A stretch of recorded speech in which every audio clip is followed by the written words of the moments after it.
qu'est-ce qu'on peut faire maintenant? Maintenant, on va s'amuser. Enfin, je vais vous montrer un peu vraiment parce que l'intérêt d'afficher juste deux graphiques, c'est cool.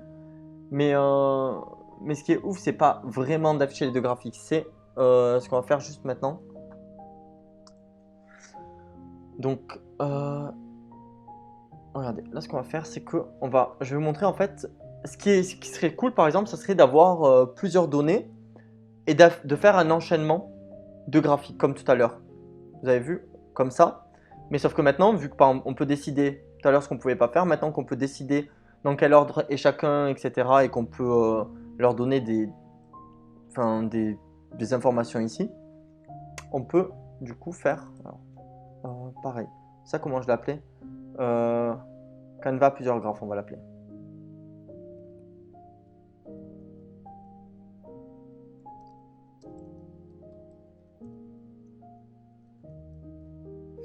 Plusieurs graphes. Objet. Hop. Alors, là, regardez ce que j'ai fait, c'est que j'ai créé d'abord ma figure et ensuite j'ai créé mon axe. Je peux tout simplement directement créer ma figure et mon axe en faisant fig axes égale à plt.subplot.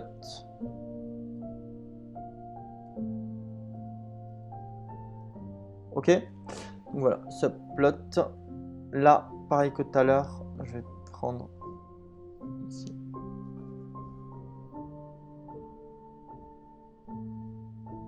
Hop. Je vais mettre un commentaire pour vous indiquer qu'est-ce que je suis en train de faire. Créer un subplot avec un tuple. Ou plutôt en tuple. Pareil, à chaque fois vous voyez pas trop là où je veux en venir, mais vous inquiétez pas. Dès qu'on va un peu plus loin dans l'exemple, vous comprendrez mieux. Là c'est pareil, je vais reprendre ça parce que j'ai la flemme de tout réécrire. Je mets mes points comme tout à l'heure. Là c'est axe. Axe.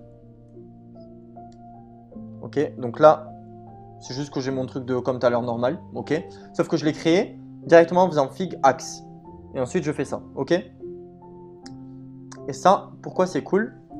Parce que du coup, ce qu'on peut faire, c'est qu'on peut en créer plusieurs d'un coup.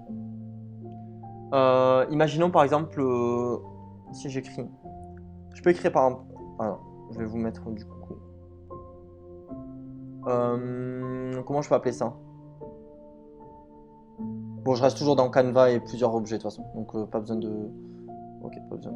Celle-là je vais la supprimer, de toute façon c'est toujours pareil. Donc voilà, maintenant si je refais ça, je vais repiquer parce que comme ça je réécris pas. Hein. Hop, donc là je refais pareil, sauf que là, maintenant, regardez, c'est magique, on a juste à écrire n row égale par exemple ici, un petit 1, ici, 1, n cols égale 4, 4 c'est bien, hop. Donc maintenant, je vais pas mettre tout ça, je vais juste vous montrer déjà ce que ça fait ça. Donc là ce que j'ai fait c'est que je fais un fig axe comme tout à l'heure, un objet, sauf que maintenant je décide que mon Canva par contre, il possède une ligne et 4 colonnes.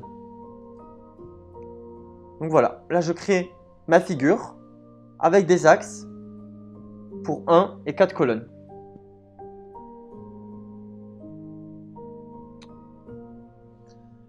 Fig axes plt, mais c'est quoi comme valeur? Là pour l'instant il n'y a rien, il n'y a pas de valeur, c'est pour ça que là ils sont vides. Donc je vais vous montrer comment mettre des valeurs après. Mais là c'est vide. Donc oui, t'inquiète pas. C'est pas que t'as mal compris, c'est juste qu'en effet, non, là, il y a juste pas de valeur. Et parce qu'en fait, on arrive au point le plus intéressant. Donc regarde, j'ai axes, ok. Donc mes axes, en fait, là, c'est ça. En fait, tout ce que j'ai fait, c'est que j'ai créé des axes et ils sont 4, en fait, ok. En fait, ma variable axe, si je l'affiche, tu vois, il y en a 4 d'objets maintenant. C'est ces 4 là, ok. Et là, tu vas dire, pourquoi on fait ça? Parce que maintenant, si je peux utiliser une petite boucle for axe in axes, 2 points, magie, en fait, en gros, maintenant, axe, c'est mes 4 là. Et donc, je dis for axe in axes, c'est-à-dire pour chaque élément axe, donc je les parcours. Donc, sans le. Je vais. Est-ce que j'appellerai pas axe différemment une idée de nom pour axe pour chaque graphe. Bon, for graph futur. Non, c'est pas futur en fait. C'est pour chaque élément. En gros, axe c'est l'ensemble. Et là, je vais choisir les éléments un par un. Donc, je vais dire graph. For graph dans axes. Je peux dire par exemple maintenant que pardon, c'est graph du coup. Point plot. Et là, je peux mettre par exemple x, y, et comme tout à l'heure, r. Ok. Et là, pareil, je peux leur donner un graph point x label parce qu'on a déjà utilisé Matplotlib sur les axes. Donc je le rappelle, fig et axe, c'est déjà des éléments de PLT de Matplotlib, donc il n'y a pas besoin de le rappeler. Et là, on appelle plutôt la méthode de cette figure qui s'appelle xLabel. Hop. On va les appeler x graph.set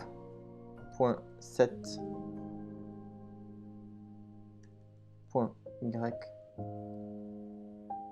Non, si, en fait, ok.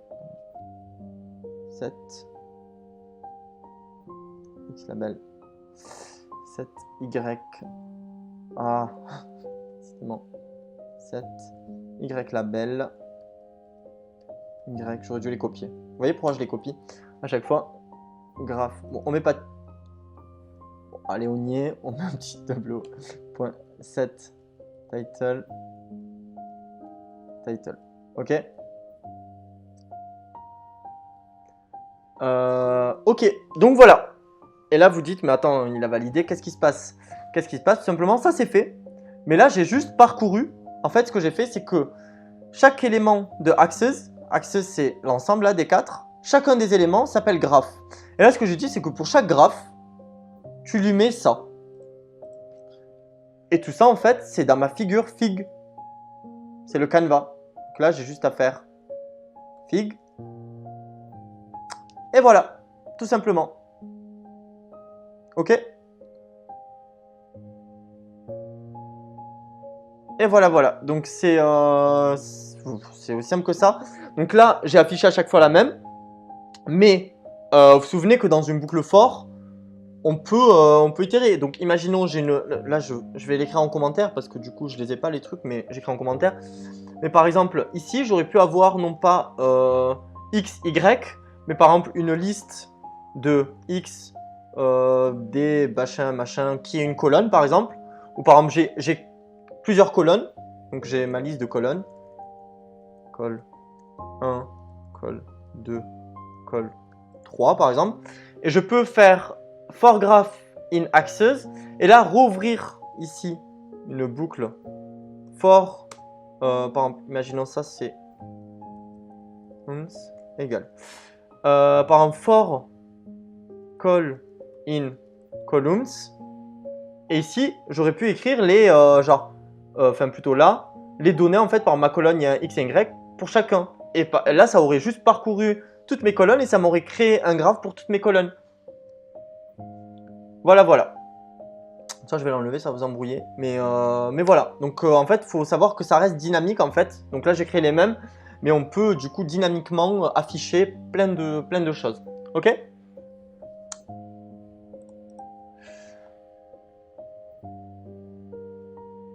Ouais, voilà, c'est ça. Enfin, plutôt col, crochet. Et là, on va chercher un truc. En fait, on va chercher les valeurs dans col. Mais ouais, globalement, oui, tu as compris le principe. Graph.plot, col, etc. Exactement. Donc voilà. Donc là, j'affiche ma fig. Donc voilà, vous voyez, c'est plutôt cool. On peut très facilement, par exemple, ça, vous pouvez les garder, par exemple, truc quand vous avez des données, vous pouvez directement vous créer plein de tous vos petits trucs. Ok? Donc voilà, qu'est-ce que je peux vous montrer d'autre? Je pense que j'avais fait un peu le tour, puis on arrive sur les 1h20. Attendez, je regarde un peu dans mes notes, qu'est-ce que j'avais mis? Je pense que c'est tout, hein.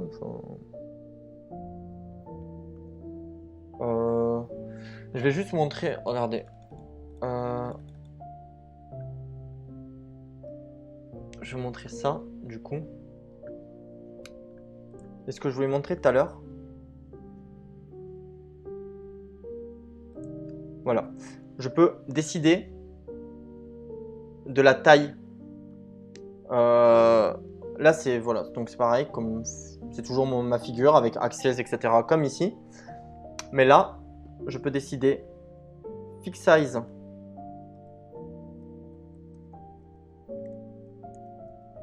Taille. Pardon, hop.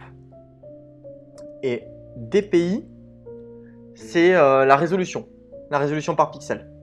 DPI, pixel. Donc plus vous mettez un DPI élevé, plus vous aurez de pixels. Et pareil pour la taille, ok? Donc,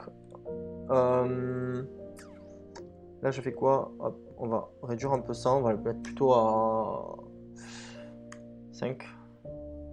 Ok, 5, ouais. Ah oui, mais en fait, voilà. En fait, la taille c'est. En fait, la taille, c'est plutôt la dimension, en gros, de 12 septièmes, etc. Mais en fait, là, ça met un gros truc parce que vous voyez, la résolution, elle est très grande. C'est du SVG, de toute façon, je peux mettre 1000. Et là, on va avoir un truc, une courbe très très nette. Voilà. Et je peux monter encore à 10 000 si je veux, mais c'est pas le but. Et là, évidemment, si je mets 50,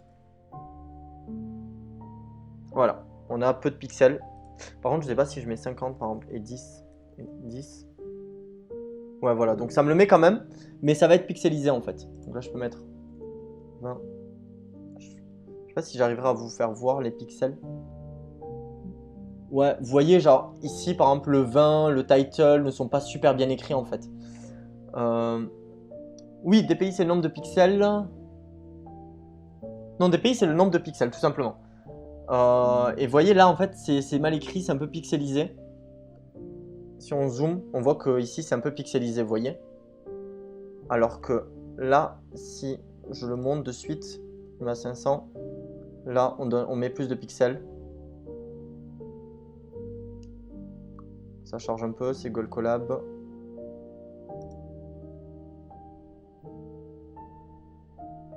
Voilà, et là de suite, vous voyez, j'ai juste monté le nombre de pixels, et de suite c'est beaucoup mieux, vous voyez. Hop, on va le réduire, on va le remettre à 10.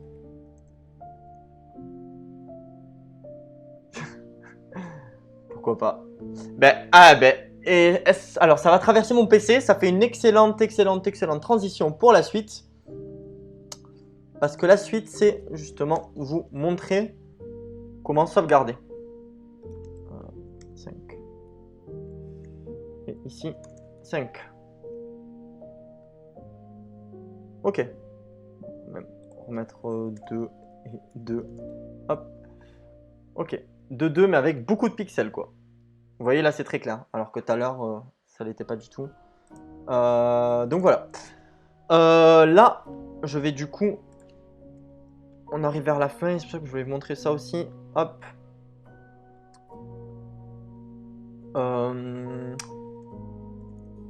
Sauvegarder les images. Ça c'est pour quand vous travaillez, je sais pas, je vais voir justement, je voulais vérifier parce que j'ai pas encore testé sur Gold Collab comment ça faisait. Mais si vous travaillez avec Python sur votre ordi directement en tout cas, ça va vous permettre de sauvegarder les images. Donc tout simplement fig qui est mon image, ok. Et en fait, elle a une méthode qui s'appelle save fig. Donc fig parce que ma variable, moi ici j'ai décidé de les appeler fig. Hein. Ici j'aurais pu mettre crotte de nez, ça marche aussi. Hein. Enfin c'est vraiment... Ouais, merci pour l'exemple Marwan. J'ai pas trouvé sur le moment ce qui m'est passé par la tête. Alors, donc là je mets save fig, pardon. Et voilà. Donc là je peux mettre le nom de l'image, graph.png. Et ici, je peux redemander encore une dernière fois le réglage si j'en ai envie des pays pour ma résolution sur laquelle je vais enregistrer. Là, on va mettre 500 par exemple. Voilà. Hop. Et donc, normalement, si j'exécute cette commande, sur votre ordinateur, si vous exécutez cette commande, là où vous exécutez la commande, vous aurez un fichier et ça marche. Hé hé. Donc là, sur l'ordinateur, là où vous exécuterez la commande, là où est votre script, vous aurez une image qui se créera. Donc là, clairement, j'ai juste créé une image. Elle est sur le Google Colab, elle est là, vous la voyez, c'est grave, je viens de la créer. Je peux décider, du coup, voilà, vous pouvez juste tout simplement... En fait, c'est derrière, voilà, j'ai une image tout simplement en PNG, donc c'est assez pratique. Donc voilà, Python, derrière, il y a des fonctions. Derrière cette méthode, en fait, il y a une fonction qui fait que ça va prendre cette image et ça va vous la mettre sur votre ordinateur. Ok, vous la téléchargez. Donc dans la résolution que vous voulez, bien sûr. Je pense que c'est tout. Label, ok. Je vais montrer un dernier petit truc aussi encore.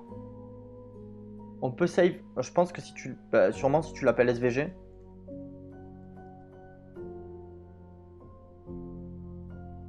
Ouais, tu l'appelles SVG, elle est en SVG.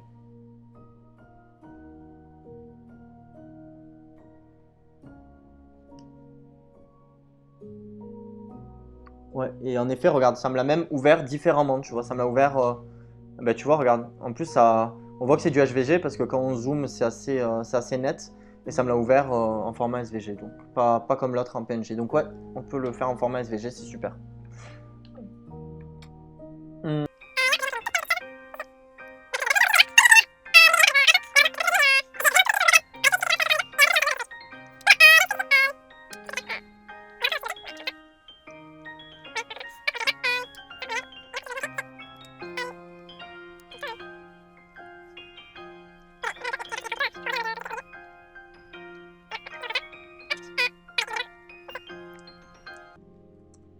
Je suis une légende. Hop. Je suis pas une légende en orthographe en tout cas. Je suis une légende. Je parle même pas de tous les accents, tout ça. J'ai une petite excuse, c'est juste que les accents, je suis sur un Mac, c'est un QWERTY, il faut que à chaque fois je les ai pas dessus. Une légende, ouais. Donc voilà, je suis une légende. On se fait la petite légende. Ici, je fais ça. Et donc je peux, pour faire la légende, c'est super simple. J'ai juste à dire, ça va être quoi ma légende. Donc par exemple ici, si je décide que Axis c'est ma légende, j'écris ça, je mets point légende. Et ça ne marche pas. Pourquoi ça ne marcherait pas?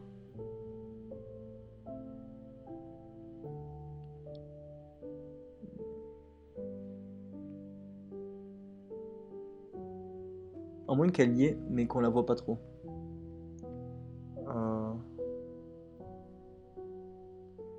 Alors attendez, hop.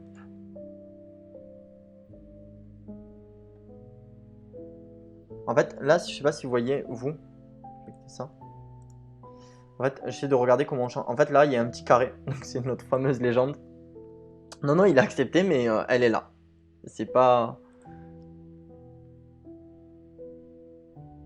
Mais du coup, hop. Donc il a accepté, mais elle est là en toute petite. C'est ce que j'essaie de comprendre pourquoi. Euh...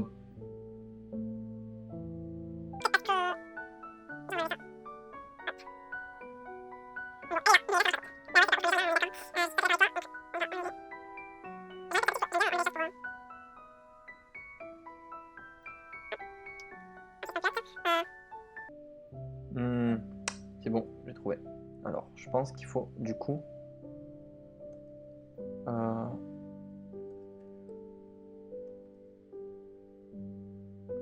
Donc en gros, par exemple, ici, donc mon label, ça serait... En fait, il faut rajouter, voilà, label de Y. Enfin, label, ouais, Y. Voilà, donc elle est là. Donc en fait, il faut mettre un label ici. Autant pour moi. Donc, si par exemple ici, si je vais en faire une autre, en fait, du coup, là, je fais ça. Là, par exemple, je voulais mon Z. Là, je vais le mettre en bleu. Donc, là, pardon. la légende Y et là la légende Z. Hop. Donc voilà, on a bien notre légende. Donc c'était petit parce qu'il n'y avait rien dedans. Il n'y avait rien parce que j'avais pas précisé ce que je voulais qu'il y avait dedans. Qu'il y ait dedans. Mon français n'est absolument pas une légende. Il faudrait justement une légende pour comprendre mon français. Donc voilà, voilà. Là, vous savez afficher une légende, vous savez faire pas mal de trucs maintenant. Hop, plusieurs graphes, faire des boucles dans des graphes. Enfin, vous êtes normalement super bon là.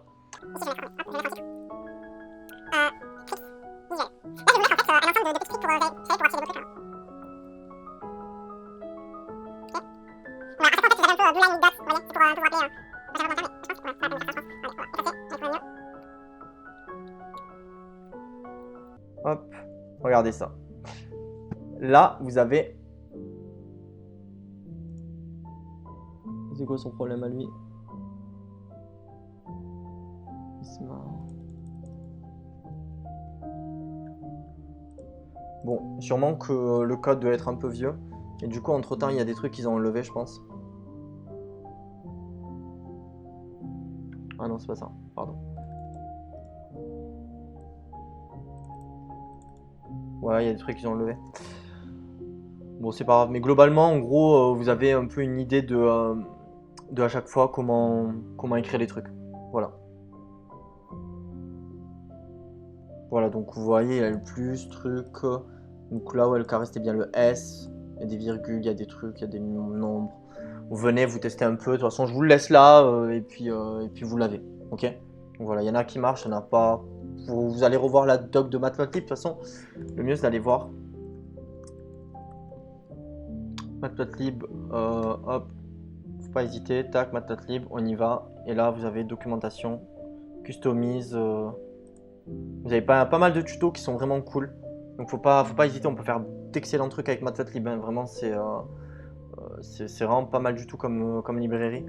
On peut faire des graphes même, regardez, même sur des images. Même sur des images, ça va vous donner, je sais pas ce que ça fait sur des images. Bon, voilà, ça peut. Vous pouvez un peu jouer sur les couleurs des images et sortir des graphes. En fait, par exemple, imaginons, voilà, si dans l'image il y a plus de rouge, si vous voulez étudier des images, etc. Voilà. Vous pouvez faire pas mal de trucs. Voilà. Faut pas hésiter à vous amuser avec. Pour moi, ça sera tout là. Ça fait une petite heure 34. J'espère que ça vous a plu ce petit tour de Matplotlib. Et puis ça change au final vraiment tous les CSS dedans. Ouais, là il y a tout. Voilà, j'espère que ça vous aura plu. Cette petite vidéo de présentation de Matplotlib. On peut aller beaucoup plus loin avec Matplotlib, bien sûr. J'ai pas fait non plus tout le tour, mais là il y a de quoi faire. Enfin, on n'aura pas beaucoup besoin de plus, je pense, pour la suite. Pouce bleu, oui, merci de me rappeler Mutus. Pour les gens de la vidéo YouTube, n'hésitez pas à lâcher un petit pouce ici en bas de votre écran. Moi, ça m'aidera beaucoup. Donc voilà, et à vous abonner aussi à la chaîne pour savoir quand mes autres vidéos sortent. N'hésitez pas à aller sur mon Twitch, à venir me suivre sur ma chaîne Twitch pour voir. Je stream tous les jours de la semaine à 19 h. Je donne des cours de data science, donc voilà. Et aussi, n'hésitez pas à vous inscrire sur Daki, donc des cours, des exercices corrigés sur daki.fr. Donc voilà, c'était le petit moment pub. Un plaisir d'avoir fait cette vidéo. Du coup, à tous les gens qui sont présents sur le chat, je vous dis à demain. À demain pour une petite vidéo sur Seaborn. J'espère vous voir aussi nombreux. Vous étiez assez nombreux aujourd'hui. Merci à tous et je vous dis à demain.